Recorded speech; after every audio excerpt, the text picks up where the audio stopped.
If you have a 3D printer, then you know you gotta keep your filament dry. We're gonna show you what it takes to build the ultimate dry box solution with this surplus ammo can and our free design files. I'm Tyler and I run a 3D print farm at Reversion Raceworks. Whether you're printing with one of these, or one of these monsters, we all know our biggest problem is moisture.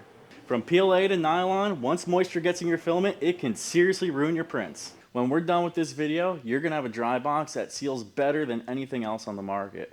Plus, a digital readout that shows you exactly how much filament is left on your spool. And there's always room for modifications, such as adding a humidity gauge to this thing. First things first, let's show you exactly what it takes to build one. So before you dive into assembling one of these, you have to make sure you have all the required parts. We're going to have a Google Sheet that's accessible in the link below that goes over each and every single one of these components. Don't forget, this is a DIY kit. These are going to be the components you need to assemble it. It won't be just a plug and play type solution. That being said, let's get into it. So first up, we have our power supply wiring, which was created specifically for our printer, where you could tap into the power supply on the machine itself, or if you don't want to get deep into your printer, we're going to link a power supply off of Amazon where you could just take these wires, tap into that, and plug it into the wall. Over here, this bulkhead is what's going to communicate to the PCB itself, which we'll get into in a little bit. And the opposing side is this bulkhead, which will plug directly into the load cell. And this load cell is what's going to gather all the data that'll display the weight information on the PCB and the screen itself. Now, the more mechanical side of it, we have this sheet metal bracket that we got made by Send Cut Send, as well as this bracket over here. So this one is what's going to physically bolt to the ammo can itself, bolt then to the load cell, and then to this arm that you're going to have your filament spool sitting on. So that cantilevered setup is what's going to take a measurement from the load cell and display all the data here again. Otherwise, you have these three 3D printed brackets, which are then bolted to the ammo can as well. Here is your final 3D printed component. It's just an enclosure for the whole PCB and screen assembly. Where the PCB came from PCBWay, we got them custom made. Then we have a Arduino knockoff from Amazon, as well as a screen from Amazon, and buttons again from Amazon. So all these parts are pretty easy and affordable to source. But again, we'll have those all linked below just for your convenience. Then up top we have all the fasteners required. We're using 1/4-20s for the mounting of the bracket to the ammo can because it's just something we had on hand. And it's nice and beefy for handling all the weight. Then we used M4s because that's what the load cell was already drilled and tapped for.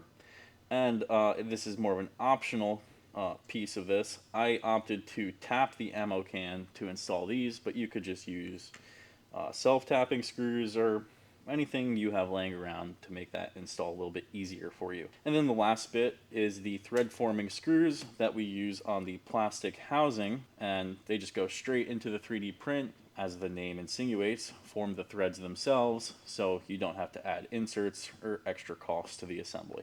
And now that we went over all the components you're going to need, here are some of the tools that'll make this job just that much easier. So up first, we have this file accessible, linked below, where it is a drill jig that'll line up onto the ammo can, and you'll just use a Sharpie to poke each one of these 3 holes, and then a center punch. Then I used an 1/8 inch drill bit for the M4 fasteners for the tapping of it, then the 7/32 drill bit, and a 1/4 inch drill bit as required. You're going to want some Allen keys, since I'm using both metric and standard fasteners. Those were the 2 I needed, 2.5mm and 5/32. Then you're going to want a drill or impact driver of some sort. And like I said before, the optional tapping, you'd then want some sort of tap and die set. This is the ammo can that we decided to go with. We got the 20mm variant, and it seems like they also say 762. But to be safe, we're going to link an Amazon one for you so you know you're getting the right one. But we got these from a bulk military supply source because we got 10 of them and it made it a lot cheaper for us to deal with. The reason we went with this is I don't think you could get a better built airtight can for the price. I know there's plastic cereal ones and other things in the market that you see a lot of other people use, but I'd argue this full steel construction is going to be built a lot better than those. It also features an airtight and watertight seal, these heavy duty latches, and just the robustness to be able to drill and tap it and modify it however you'd like. So to us, this was a very clear decision. And one last thing before the physical assembly, I just wanted to show you what the electronics assembly looks like. Here we have the screen, buttons, resistors, and Arduino that we all got from Amazon as mentioned before, and everything else is the PCB that came from PCBWay. So this is probably the most tedious part of this project, where all these pins had to get soldered in, as well as the resistors and everything else. And then from there, it just pops into the 3D print, and you have these screws that we just used as like self-tappers, even though they're not, to final assemble this guy. We'll have some more info down below on what's actually going on in here. Let's get started on assembling one of these cans, and I promise you it's not nearly as bad as it looks. Of course, we start with popping the lid off real quick and flipping it over on its side, because all of the drilling is at least on one side. Make sure you pick the right side though. There's one that has a seam going right down the middle, which is a good reference point for the mounting bracket. You'll see I'm using a caliper just to verify center, because since I built a couple of these, I noticed they could vary a little bit. But in general, they were pretty much good to go. Now I take that bracket, line it up to the center, and just use a Sharpie to mark the center of the 2 points we're going to be drilling. After that point is marked, we take our center punch, and that'll be the perfect starting point for drilling. But before we bust out the drill, there's also 3 holes that need to be drilled towards the top of the can, and we have this convenient 3D printed jig, so you could quickly mark those 3 holes with a Sharpie, and then again with the center punch. Now I'm just measuring out the bulkhead position hole. From the bottom I did 3 1/4 of an inch, and then from the side I did 1.5 inches. Again, marking it with the center punch, and then we could get into things with the 1/4 inch drill bit. I started with the bulkhead hole because the 1/4 inch was a good starting point for the step bit we'll use in a little bit. And then I used the same 1/4 inch drill bit for the 2 mounting holes for the spool bracket. Now we have 2 more mounting holes, which were both 1/8 inch, and we used that as the pilot hole before we did the M4 tap. Again, the tapping is optional, but this is how we chose to do it, just to make it a little more serviceable. Now for the final drilling operation, we're going to be using a step bit. And you can see here, I'm just taking a Sharpie to mark exactly where 5/8 of an inch is on the step bit. So as you're drilling, it's pretty easy to see where to stop. That 1/4 inch pilot hole makes this super easy and really quick, and we just get through that steel like nothing. Now, I just like to go around to the opposite side with the step bit and deburr everything. And then on my drill, I also set up a countersunk bit, so I could use the other smaller holes. And finally, we did a quick tapping operation with an M4 by 0.7 tap. Make sure you use a little bit of WD-40 or any sort of cutting fluid or oil, just to make sure you don't break the tap.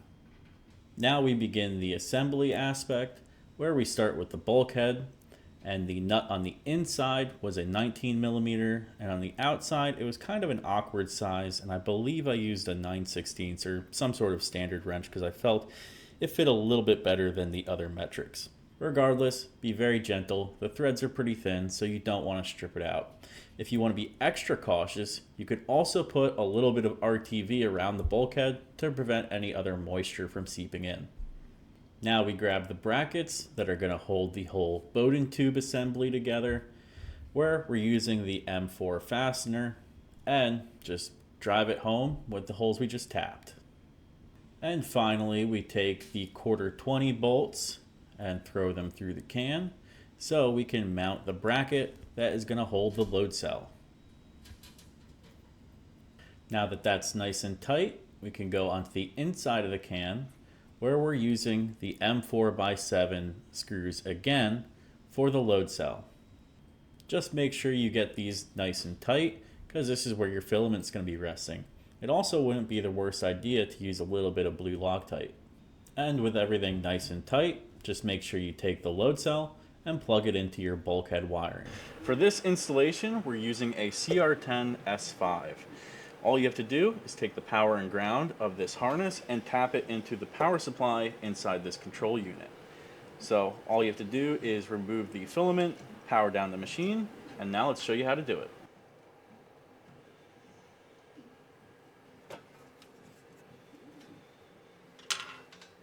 For this application, we have the red going to power, and then we just add the ground.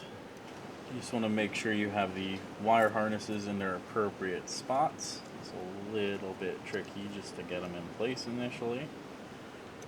And then from here, you take some little M3 screws.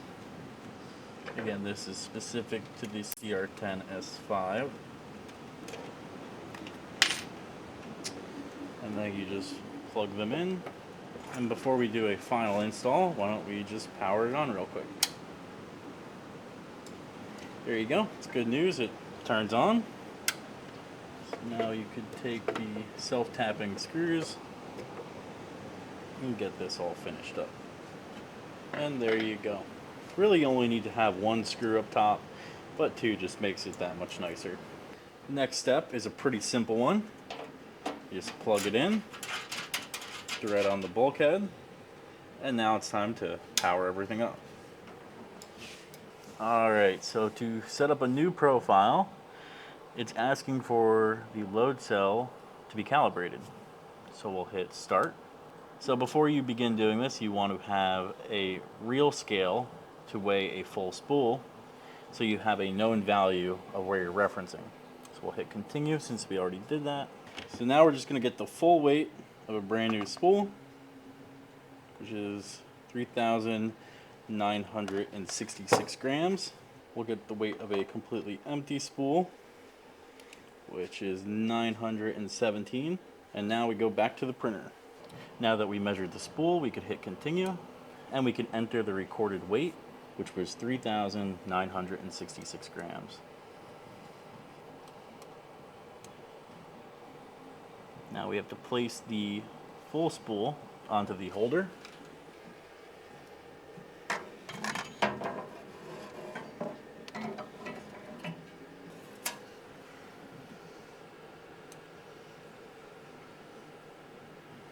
And let it calibrate.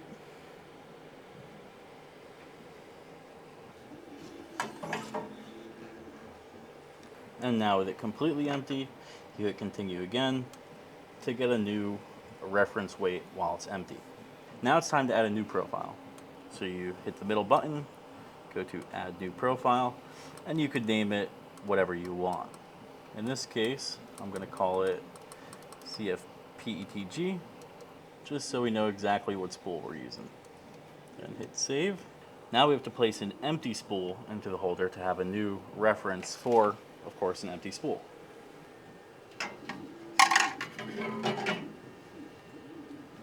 Now with that installed, you hit continue, and it'll save that value as well. Now that it's saved, you hit OK, and now it's showing 0 grams, just as it should. Up next, we're going to take these two spools and check how accurate it is. This one should be closer to 3,000 grams, and we're going to use a slightly used spool to see where that one lands. We'll start with the big spool first, which should be closer to that 3,000 mark. And since we're aiming for 3,000 grams, I'd say we're pretty dang accurate. Now we'll swap out for the partial spool, which, based on my math, should land around 1,669 grams. So there's a slight variance there, which is definitely to be expected, because each one of the plastic spools they sit on is going to have some sort of variance. So being that we're only about 20 grams out, I'd be pretty happy with that. Now the last couple things to do, just pop the Bowden tube out of our old can and into the new one.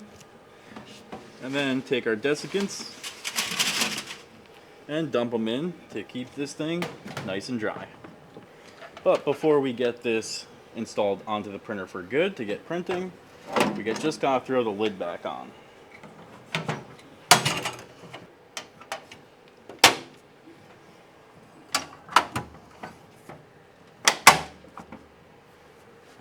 Now with everything buttoned up, you have live data of how much filament is in your printer at all times. No more busting open the can just to check if you have enough for your next print. But let's check it out in action.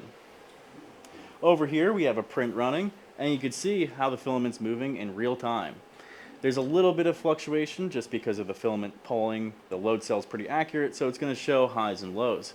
But overall, you're going to see how much filament it has as the print progresses. We're pretty happy to be done with these old Walmart garbage cans.